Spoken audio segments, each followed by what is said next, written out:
I'm TSD publisher Ben Love. Another 5 names come off the board in TSD's top 50 players for 2013. We had numbers 40 through 36 this past week. 4 freshmen come off the board on our list, and 3 of them come on the defensive line. When you're looking at Frank Herron, defensive end, and then a couple of guys who are most likely defensive tackles in Greg Gilmore and Christian Lacouture. Also had another guy that came off the 5th player was Quentin Thomas, so another defensive lineman. So a huge run on freshmen, a huge run on defensive linemen. And I think this is a good spot for where those guys should be, because a lot of them as freshmen, unproven, and this defensive line as a whole, with the exception of maybe Anthony Johnson, very unproven. So I think that that's kind of symptomatic of what you're going to see on this LSU team on the defensive line. Some guys with potential, a couple that I think have a real good chance to play right away at defensive tackle with Greg Gilmore, Christian Lacouture. Lacouture also did some training, some cross training this spring at defensive end, so he's a versatile guy that maybe helps fill a little bit of the LeVar Edwards role that the team had a year ago.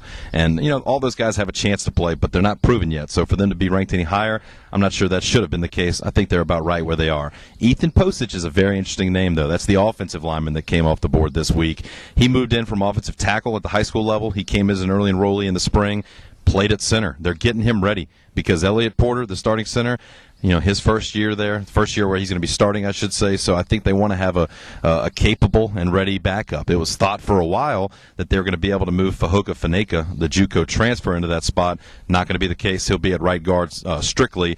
They started cross-training a little bit, the redshirt senior Josh Williford. So Williford in a pinch could play in at center, but I think that they're grooming Ethan Posich to be that guy. So if Elliott Porter falters, if there's injury, you'll see Ethan Posich step in there. So a lot of guys with potential and some young guys that appear on this 5 grouping of the list. Next week, going to be very exciting as we continue to roll off numbers and get closer to number 1. Look for another tight end to come off the board next week, as well as 2 offensive linemen. So stay tuned to TSD for that, and a heck of a lot more when it's time to cover the CWS out in Omaha. We'll have Austin Cooper and Hunter Paniagua there, and football recruiting. A lot of the camps are coming up again this summer. It's a busy time, so stay tuned to TigerSportsDigest.com.